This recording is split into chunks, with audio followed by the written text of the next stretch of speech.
بسم الله الرحمن الرحيم الحمد لله والصلاة والسلام على رسول الله أما بعد. Today we start with chapter number 4 about seeking medical treatment. We'll be discussing the general ruling of seeking medical treatment, first of all. Secondly, we'll talk about medical surgeries. Third, about the use of anesthetics. Fourth, we'll talk about transmittive diseases. Fifth, we'll talk about uh, the ahkam relate to the treatment between the two genders. And lastly, we'll talk about the ahkam of al-awra wal-khalwa in the setting of medical treatments. So, seeking medical treatment, what is the ahkam of that and what is its support? Well, in principle, medical treatment, seeking it is permissible, both based on the text that we have from the Quran as well as Sunnah, both verbal Sunnah and from the practice of Prophet Muhammad sallallahu alaihi wasallam. Along with that, we all know that the hifdhul nafs, a protection of person's life, it is one of the higher objectives of Sharia. And so, obviously, in the case where someone's life is in danger because of a disease, then in order to enact and establish this maqsad, this objective, medical treatment would therefore also become permissible. Now, seeking medical treatment can vary from case to case and person to person, right? Sometimes it is an obligation to seek treatment. That will be in the case when a person's life is at danger, or maybe not their entire life, but it could be possible that one of their body parts is in danger of becoming completely useless. Or the person could be in a state where his disease might become a problem for another person. Maybe they have communicable diseases, right? Life threatening ones. Or maybe the expenses of a sick person on their family might exceed that if they were to seek treatment. In that case, a person's imaginary tawakkul of Allah subhanahu wa ta'ala is going to heal me without me taking any steps, right? Obviously, Allah subhanahu wa ta'ala has the power to do so, but it doesn't necessarily mean that you should wait for it and put other people in trouble just to get your way. In these cases, seeking medical treatment would be wajib. Sometimes it's just mandub, it's a good practice that you do so. For example, that would be in the case if not seeking medical treatment is going to leave you with a weak body, right? Maybe it's not life threatening, right? Or maybe it's not impacting others. But as far as it's weakening your body and making it difficult for you uh, to actually perform your ibadat properly or to actually fulfill your hukuk properly, right? It's causing troubles, not necessarily stopping you. Then in that case, seeking medical treatment is not wajib, but it is a good thing to do. The third is that medical treatment is just mubah, right? If it's not life-threatening, it's not the kind that is making your body extremely weak. You just have a minor cold, for example, then seeking medical treatment would be just mubah. And in some cases, it's actually makruh to seek medical treatment for an ailment. Those would be in the cases where, let's say,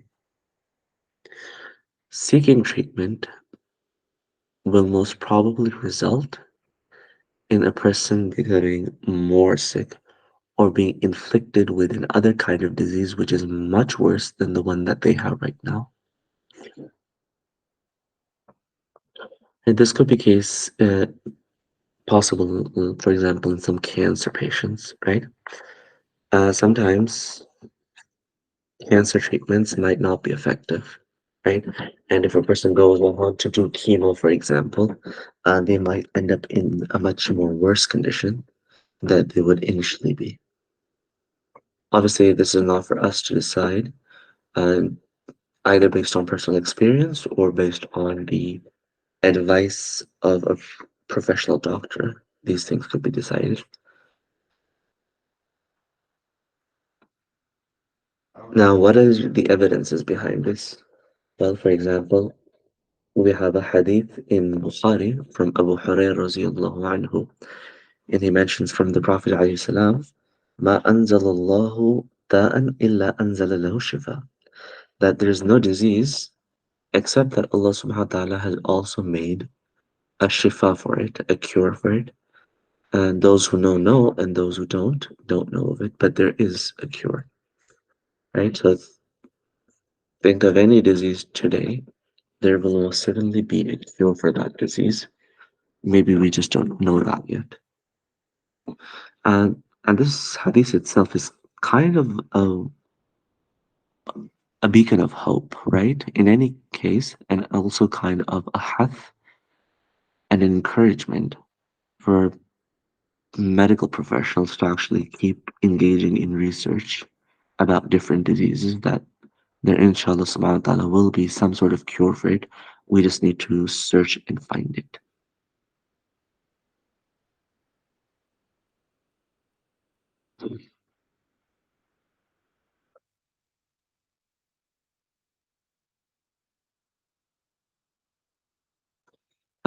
Another hadith is it was kind of like a sunnah of the Prophet Islam. Whenever he would used to get sick, he would take treatment. So, for example, once the Prophet Islam, he asked Abu Tayba to perform the cupping therapy on him, right? Hijama. And he also paid him for doing that. And he mentioned, in the amtala ma tadawaytum bihi al-hijama, the best thing that you get treatment from is by cupping, right? And so the Prophet Islam, he used to seek treatment and also order his ashab to take treatment as well. For example, when Sa'ad radiallahu anhu, he was having heartaches. So the Prophet ﷺ advised for date seeds to be crushed and then taken with water. And then he also sent Sa'ad radiallahu anhu to Harith ibn Qalba, who was a famous Arab doctor at that time. Right? And he advised the same thing that the Prophet ﷺ did. And so this basically is another example of the Prophet ﷺ encouraging his ashab to actually go seek treatment. And we also again talked about the maqasid al-sharia, right? The protection and promotion and preservation of the nafs of a person's life, right? And an extension of that, a person's health. So being one of the objectives, right? Uh, we have to fulfill them. And through medical treatment, it can also be fulfilled. And one of the maxims that we discussed previously was about az-zararu yuzal, that harm must be eliminated, right? And so sickness and disease is harm to the human body, and we must do our utmost best to actually fix that problem as well. Now let's talk about the case of priority when there are limited supplies, right? Sometimes you might end up with a situation in which you have multiple patients at a given time and they all need the same treatment, but you don't have all of the supplies. So, for example, um, multiple patients who need a blood transfusion, but you have a limited supply of blood, or all of them need the intensive care unit, but there are not enough ICUs available, right, to accommodate all of them. What is a doctor supposed to do? Well, in that case, it would be left on the specialist doctor's experience and according to whatever agreed upon rules there are in medicine. right? And these things are taken into account when assigning priority to whom treatment is to be given, right? So it's you have to realize this fact that in Islam, our system is not going to be built on who can produce more money on the doctor's table in order to get that treatment, right? Uh, if a person who was poor, but his need for this medical treatment or the chances of him getting cured by giving this certain type of treatment is more than a rich person, but his chances of successful treatment might be lower. It would be the more responsibility of the hospital and the doctor to provide treatment to the first person, the poorer person in this case. So, what are things that need to be considered? First of all, it is if the doctor is almost sure that one of the patients will benefit more from this treatment, from the use of the device, transfusion of the blood, in some cases, the transplant of an organ, than the other patients, then this patient is to be given priority, right? So, based on the principle of al-mawazana bayn al-masalih, i.e. prioritizing benefits. So, if the two benefits, which both cannot be achieved at the same time, so we must opt for the one uh, that is greater in value and abandon the lesser one. Uh, in the case when they're equal, i.e., the patients are expected to benefit equally, then priority should be given to the one who comes first, right? Priority is to be given to the one who reaches the hospital or the doctor first. And an evidence for that is a hadith of the Prophet ﷺ mentioned in Abu Dawud. من سبق إلى ما لم يسبق إليه مسلم فهو له. If someone precedes other Muslims to something, then it belongs to him or it's his right. Third thing is if they're all equal and all of them reach the medical supply medical center at the same time. In this case, we are going to resort to drawing lots, a ballot, right? And the majority of jurists, in general, they have affirmed the use of a ballot of drawing lots. It's permissible. For example, when the Prophet Islam, whenever he made a travel, he used to do a qur'ah between his wives on whom he would take with him. Right? So in these cases where everybody's haq, everybody's right is equal, and everybody is there at the same time, you can draw lots to decide who would get the treatment.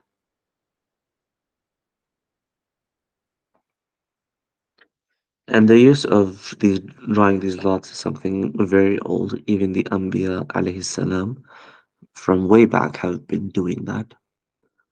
So for example, when it was time to decide who was going to take care of Maryam alayhi salam, the virgin who was given in service of the Bayt al-Maqdis, um, z- the ulama of that time, they actually uh, draw lots using pens.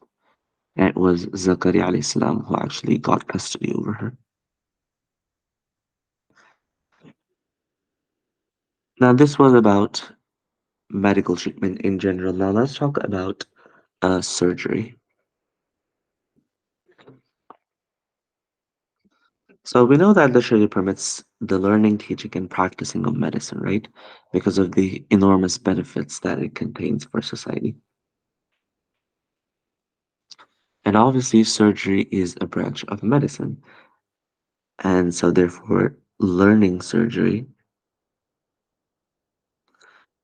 along with other branches, is an obligation on the Islamic world, actually, the Islamic community.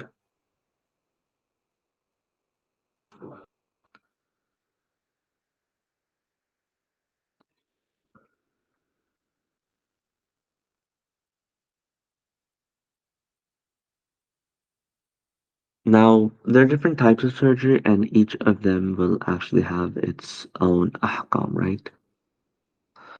First of all, you have curative surgery, al-jaraha al-ilajiyya, the kind of surgery that is for the purpose of curing someone, right?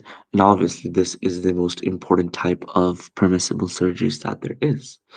And there are different scenarios or three possible scenarios that can occur, right? So, number one, in some cases, this kind of surgery is a necessity because this is the kind of surgery that is used to save a person's life or save a limb or organ from their body, right? So, for example, surgery of appendicitis would be a surgery that would fall under this category, right? Or maybe a heart transplant, or maybe there was a fissure in the brain. So these kind of surgeries they fall under the necessity category because without this, a person's life is in danger.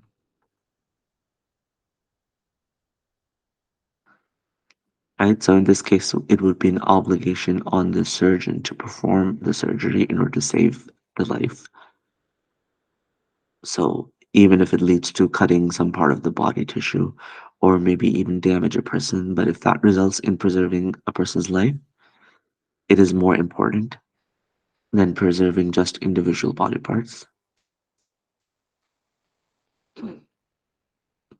The second scenario is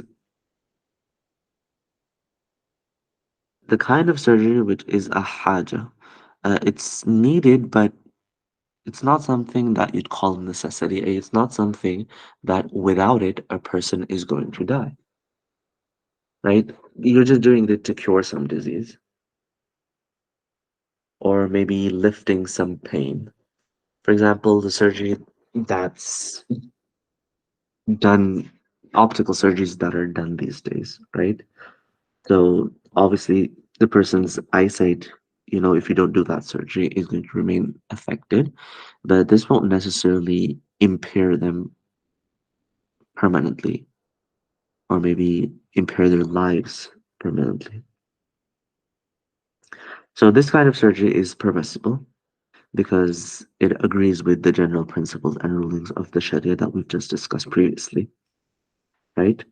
And obviously, the Sharia, it accustoms or it alleviating human suffering is kind of like a big part of it, right? يريد الله بكم اليسر ولا يريد بكم العسر. That Allah subhanahu wa ta'ala intends for you ease and does not intend hardship, right? وَإِنَّ مَعَ الْعُسْرِ يُسْرًا. That with difficulty there should be ease. And all the different qawaid and maxims that we use. المشقة تجلب التيسير والحاجة تنزل منزلة الضرورة, etc. The third condition is when there's no severe need for medical surgery,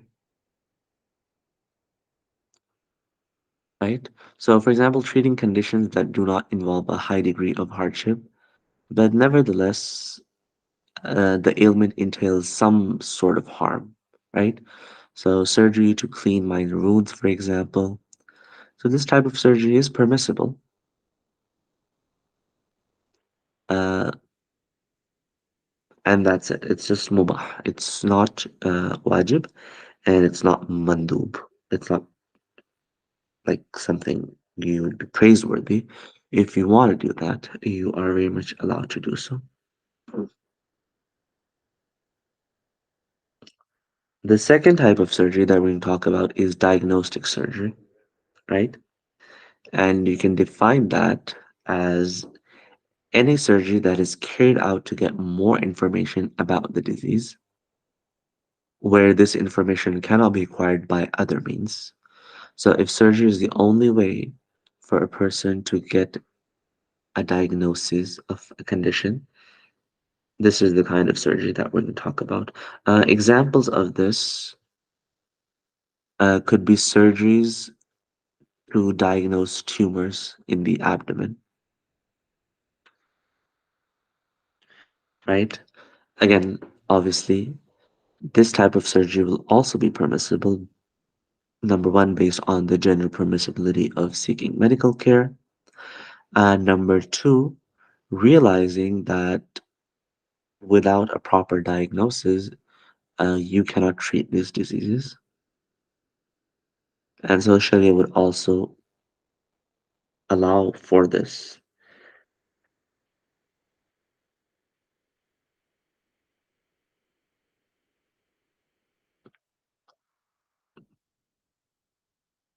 And this type of surgery holds the same rulings as that of the previous type of surgery.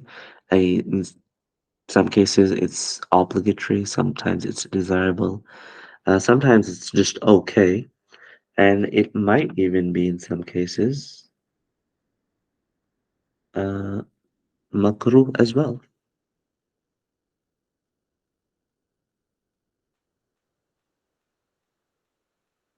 right?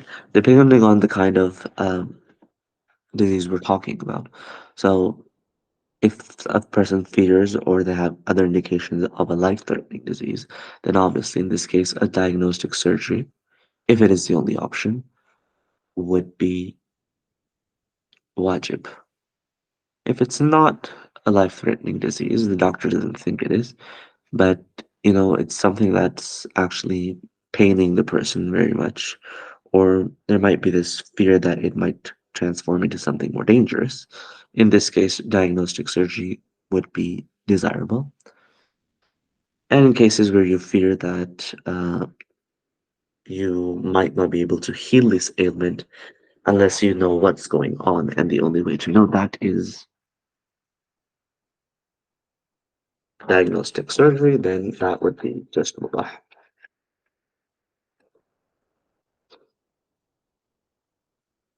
Right? But always remember that this type of surgery is only permissible when you've exhausted all other means of diagnosing the person, right? Because, well, any type of surgery does involve cutting your body tissues, and we mustn't do that until there's an actual necessity. Then we have Jirahatul Wilada, i.e., the cesarean sections, the C sections, typically that take place during the delivery of a baby, right? So an incision is made in the mother's abdomen, and this might be the case when a baby is not born in full term, and sometimes the baby might be born in full term. And there are two possible scenarios to this. Number one, it's the necessity. This is the case in which there's a fear for the life of the mother or the baby or both, right? For example, if the mother died and the fetus is still inside and it's living, in this case, obviously, there's not a possibility of a natural birth, so a C-section would be permissible, or vice versa. Let's say the fetus died inside the mother, right? So in this case, you can make an incision to remove the dead fetus from the body. Obviously, because this type of surgery leads to the saving of lives, it would be permissible, right? Allah subhanahu wa ta'ala mentions in the Quran, وَمَنْ أَحْيَاهَا فَكَأَنَّمَا أَحْيَا النَّاسَ جَمِيعًا, that whoever saves just one life is as if they have saved the entire humanity,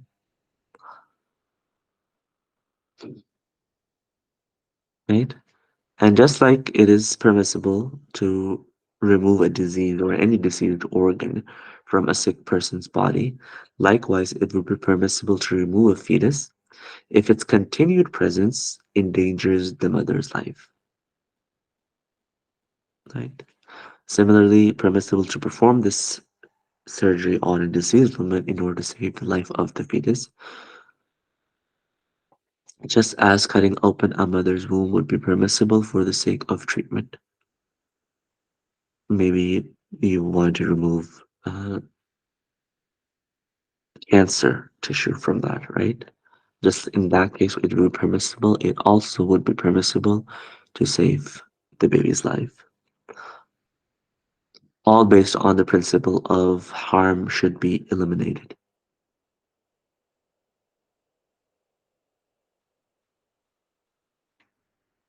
right? To the point that it is mentioned in a hadith actually, من ترك الجنين في بطن أمه عمدا حتى يموت فهو قاتل نفس. That whoever leaves a fetus inside the mother's womb on purpose until it actually dies, this is in the case of a dead mother, he is guilty of murder, right? So you have to remove that child from her stomach in case she doesn't live.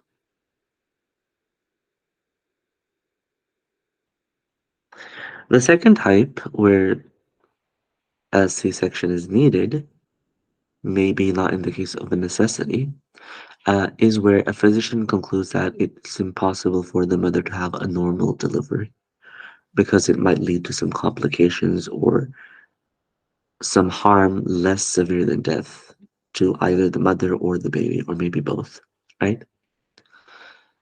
So in that case, it is also permissible to perform a C-section surgery. The decision for this, however, is left to professional physicians and doctors to evaluate, and OBYGN would be the best option to go to see what kind of treatment you would require, right? So the doctor is going to take into account different factors such as the woman's physical ability to withstand hardships that result from a normal delivery, to assessing the probable harm the baby might suffer if a normal delivery is to take place, right?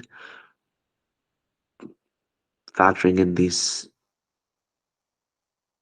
things, they're going to decide whether or not to take the decision of performing a C-section, right? Provided there is no other solution available. This is a general principle underlying all surgeries. If you have other ways of treating this problem, you cannot resort to using surgery.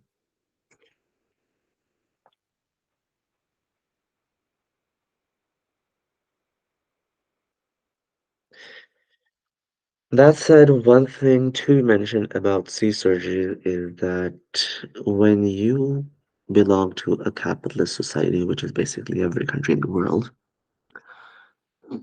almost every country in the world, uh, a doctor might be inclined to overlook the possibility of a normal surgery and go directly for a C-section because that involves extra medical work, which in other words translates into a larger medical bill. So being having a moral standard, having moral integrity for a doctor is very important.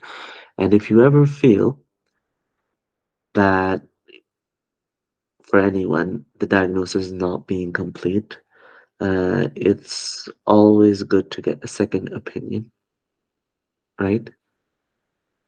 Because again, for the same capitalistic problem, sometimes the diagnosis, whether or not a C-section surgery is needed, might be biased or flawed towards doing the surgery. So in these cases, always go to a trusted doctor whose first option isn't surgery, and getting a second opinion on these matters is also a good practice.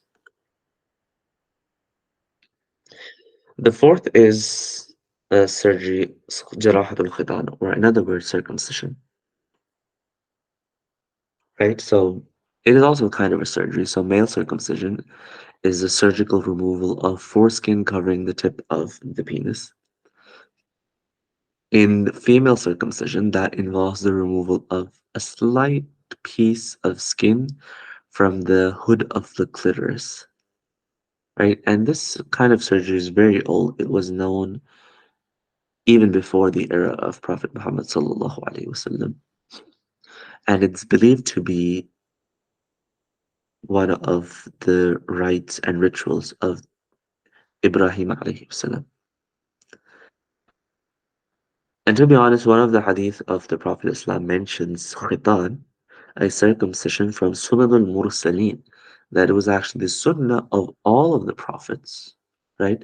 So one might say that this type of surgery has existed from the time of Adam alayhi salam,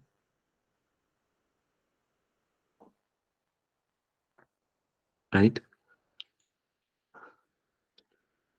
And so we know by evidence, the Prophet Islam, he mentioned al-fitratu khamsun. There are five things from the fitrah, from a human nature. That includes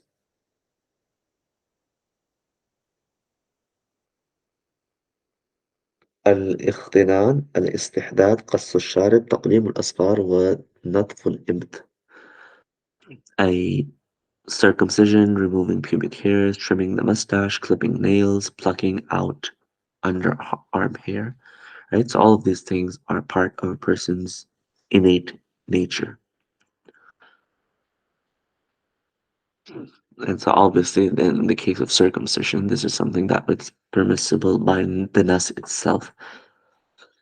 The fifth surgery is a dissection, a جراحة التشريح, right? What that means is that a dissection involves a specialized physician cutting parts of a dead body for study and examination purposes. Obviously, it should be a legitimate purpose on why you're doing this, right? So, for example, Islamic scholars have agreed that dissection is permissible for investigating a criminal case in order to ascertain the cause of death or how the crime was committed, right? As well as to investigate such diseases in order to explore appropriate treatment for them. Likewise, it would also be permissible to dissect dead bodies for the purpose of medical education, right? And this has been something of debate for centuries, right? Um, some would allow it, some would not allow it, right? Um, to what extent is this allowed? When is this allowed? And so many debates going on. But at the end, some of the communities of IFTA decided that it would be okay for the sake of medical education, right?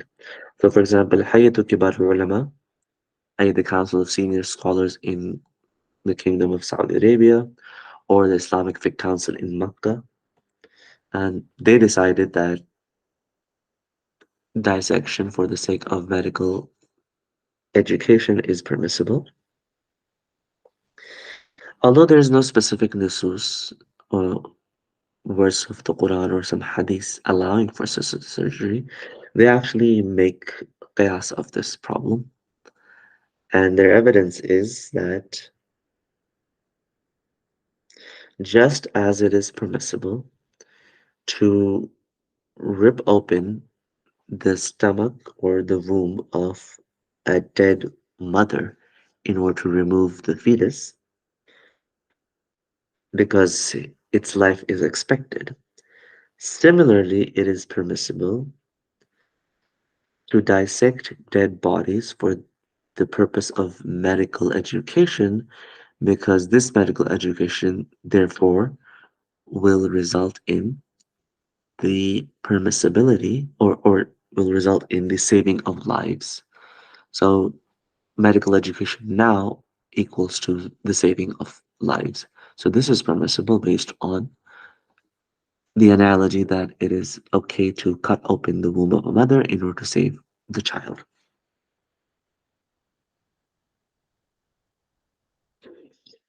The second part of their evidence stems from the qawaid, right? So, for example, ما لا يتم الواجب إلا به فهو واجب. If an obligation cannot be fulfilled in itself without something else, then with that something else is also an obligation. So, specialization in medical science with all of its branches, that also includes surgery. We already talked about this, that it's farz kifaya, collective duty, right? And so, if this cannot be achieved without carrying dissection,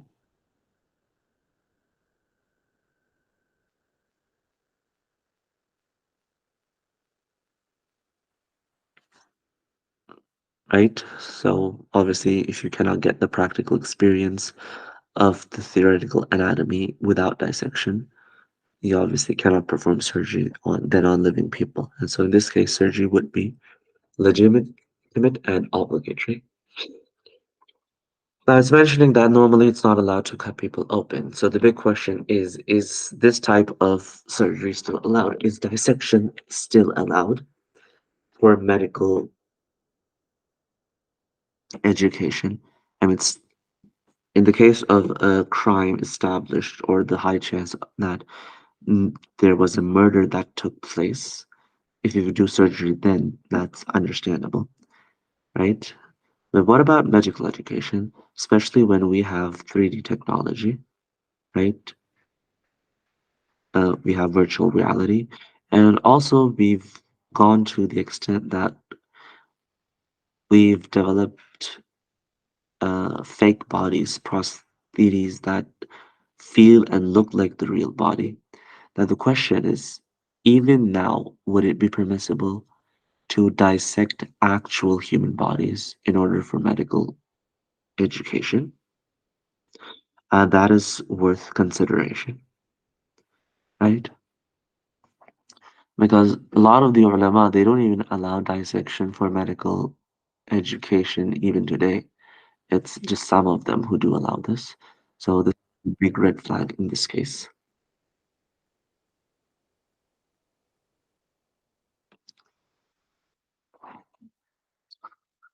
The other thing also to remember is in the West that there's this habit of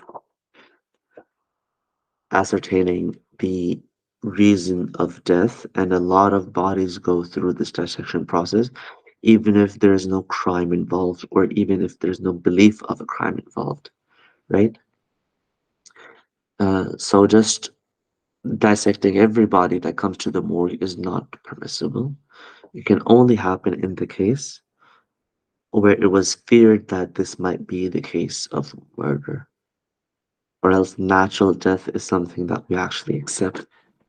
So you don't have to be of old age to die a natural death, right? It could be very much that your time was up and you died in your youth, right? So Islamically speaking, from our theological standpoint, even if a person dies in young, we don't need to rip their bodies open to determine a cause of death. It's not necessary, it's not required. So there must be great caution that should be taken when we're performing a dissection on a dead person.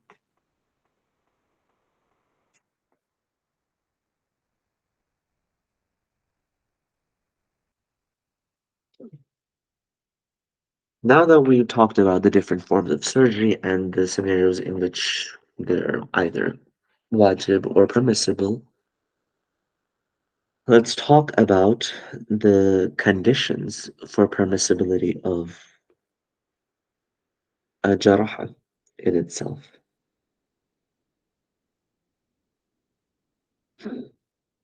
So, when does this become Islamically permissible? Obviously, the most important stipulation for the permissibility would be if that certain operation is permissible by the Sharia. If it is not permissible for the patient to request an act of surgery, right? You can't just go to the doctor and say, perform surgery on me, nor can the doctor respond to it. It's not permissible for them to do that either. Like, unless you can verify that this type of surgery is permissible according to Sharia, the patient can't demand that surgery and the doctor cannot comply to their demands, right? So, plastic surgery, for example, especially if it's just to make your face more beautiful, that's not the kind of surgery that Islam allows. So you can't demand that, and neither can a doctor comply to such demands. Second thing, or second stipulation, is a legitimate need, right? We all talked about surgery involves cutting body organs and tissues, right? And this in itself includes a harm. And a harm can only be allowed in cases when it's for the sake of removing a harm bigger than this one, right? So you must have a legitimate need for a surgery. If you are expecting death or a damaged organ or limb, right? Or extreme pain and suffering, in this cases, surgery would be permissible. Else, it would be prohibited. Thirdly, you need consent, either from the sick person themselves, if they're able to make their own decisions, or from their wali in case they can't make their own decisions, either because they're children, because they're not mentally fit, or maybe they're just unconscious. But you do need consent. So a surgeon cannot just perform surgery because he or she feels like it. They must take the permission from the patient or their guardian, whoever it is, before they can do that. So without informed consent, the responsibility is solely on the surgeon's shoulder, right? And they would be legally liable for anything that they do. But once, you've given your consent and then the doctor performs the best that they can, but the results aren't what were expected, then you can't blame them or you cannot charge them legally. Best to get that consent written down to ward off any sort of suspicion. There is, however, an exception to this general rule, and this could be in serious cases where a person's life is in immediate danger, and you don't have time to wait for their next of kin or their guardian for that consent. You have to operate now, or it could lead to dire consequences. This is an exemption to the general principle of taking consent. And lastly is the qualification of the operating team, right? And this qualification has two components. First of all, the surgeon must have the requisite scientific knowledge about the surgical task at hand, right? A person untrained and uneducated in surgery is not allowed to perform such a dangerous operation. And if they, without qualifications, do perform such an act, this will be a crime and any damage caused that illiterate surgeon would be liable for any damages done. Second part of the competency is the surgeon has to be practically competent to perform the surgery, right? Just having theoretical knowledge is not enough. They must have training in order for them to be actually able to perform.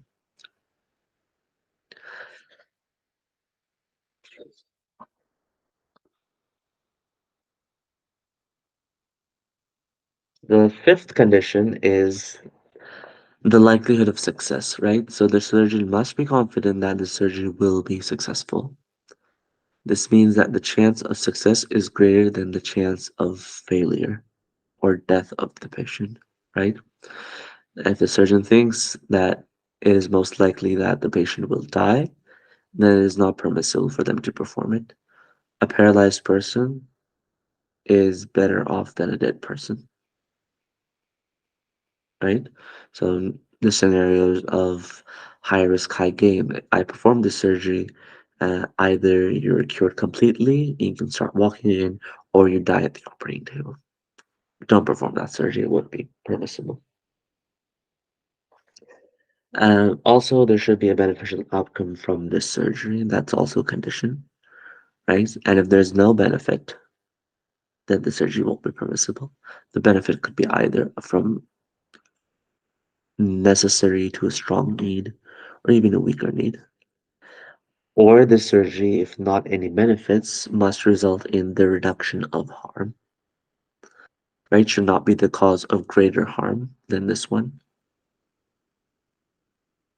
And we talked about the maxims that we consider when deciding about harm. Now, what are some of the ethics when it comes to surgery, right? So the physicians and their assistants have an obligation to observe certain things when they're performing their medical surgery. These could include truthfulness, right? So they should be true about everything, about what the reality of the situation is, whether or not initially, from the very starting stage of whether surgery is an option, should be done or not, what they actually believe would be the outcome of the surgery. If there are any mistakes being made that had been made during surgery, they should be mentioned. You should be very transparent and clear in what's happening. Uh, Also, ifa'ul the respecting appointments, right? So the Sunnah has established that breaking a promise is one of the signs of hypocrite. So a doctor and his assistants should not schedule an appointment for the patient unless they expect to be able to honor it. When you have all the supplies in place, right? Or you're 100% sure you would get them, then fix an appointment for surgery. You can't expect a person to just lay on the operating table unconscious while you're rummaging through your supplies to see whether or not if you have the required material to perform such a surgery. The fulfillment of contracts, obviously. A doctor and his team must abide by all contracts concluded with the patient. They will be sinful and responsible if that is the result of refraining from fulfilling the contracts. And there should also be sincere counsel, right? It is one of the rights of a Muslim upon his brother slash sister in Islam. Therefore, doctors and their team must observe sincerity to the patient by advising them to take the best and least harmful of choices, whether in regard of medical examination or medical treatment, right? They should always act in the interest of their patients, even at the expense of worldly benefits that they might acquire otherwise. Some examples of this might be if the doctor knows that in order to examine the patient, he would need instruments, but he does not have them, but which might be available elsewhere, right? Then they must instruct the patient to go elsewhere. Or if the doctor knows of a medication, an alternative medicine, which is less harmful than surgery, then that is something that they should inform the patient of. They should perform their work sincerely and fulfill all the rights and consultation. The surgeon should consult other physicians about cases which they're unsure about and should possibly have a shura system where they discuss these things. And you should also observe the limits of Sharia when it comes to the aura and the khalwa, right? And we'll talk about these things in a moment. And obviously, confidentiality is also very important. So you cannot disclose the secrets of your patients to the world, right? Maybe you stumble upon something you see in your patient, a deformity or another issue, right? When you're performing surgery, you cannot report those things to someone else.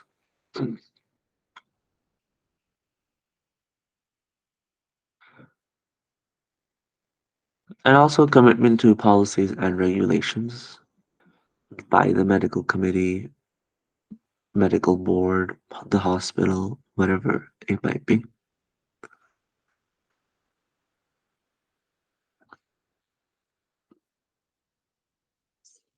So now we have the discussion about anesthesia, right? The default ruling of Sharia is that it is prohibited because it is a form of uh, al-mukhaddar, a thing which actually disables a person's intellect, right? And we know that preservation of the intellect is one of the maqasid. So anything that's going to lead to the ta'til of that, the hindrance of the faculty or its disturbance is not permissible. And so generally, the use of anesthetics is impermissible. However, if without it, you cannot perform certain uh, operations, surgery mostly, and the result of that would be much worse than actually making that person go unconscious through these anesthetics. That is, however, a different case. And so the use of anesthetics in surgery will inevitably fall under one of three scenarios. First would be necessity, you have to perform the surgery. Without anesthesia would either result in death because of extreme pain, or if you don't do that, the person uh, you cannot perform the surgery.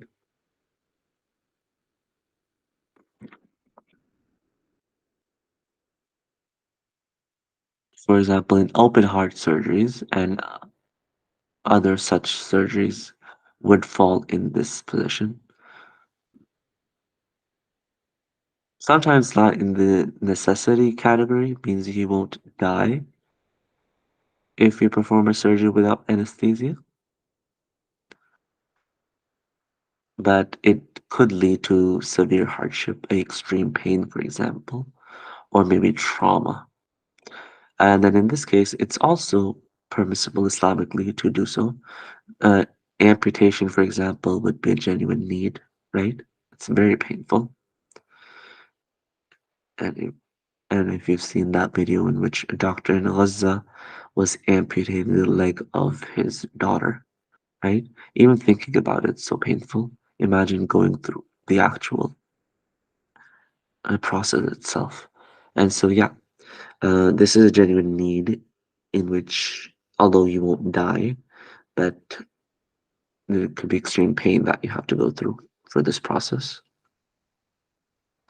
And then you have the third category in which it's not necessary, it's not a necessity, nor it's a genuine need. So in some cases, performing surgery without anesthesia would not result in death, nor in severe hardship, but the pain becomes bearable because of this, right?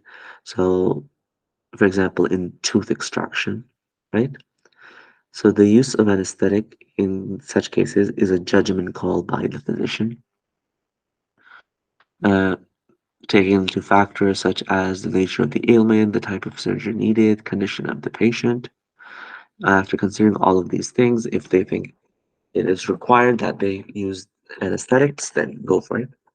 Similarly, if rendering the patient unconscious is not necessary, you just have to numb the body part in which you're performing the surgery. For example, in tooth extraction, for example, then you're not allowed to go full out.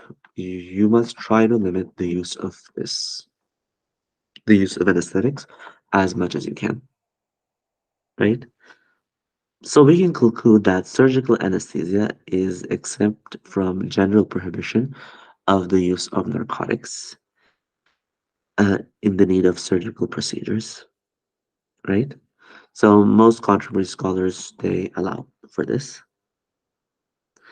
So they talk about the different types of anesthetics. There is general anesthesia, in which the patient becomes completely unconscious. This is used for major surgeries and would not be permissible without an actual major surgery taking place.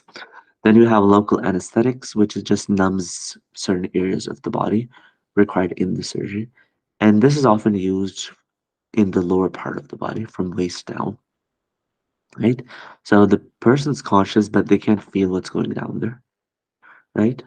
So the committee that decided on the use of anesthetics, they came to the conclusion that it's permissible to use both of these types because they're both beneficial when it comes to surgery.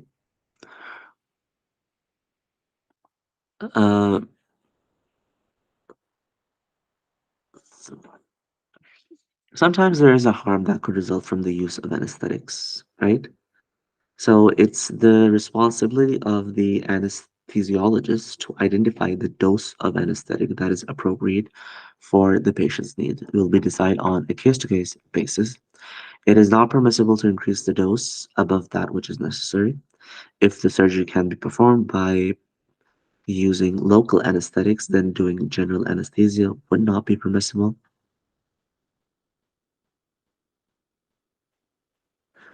In the absence of a necessity,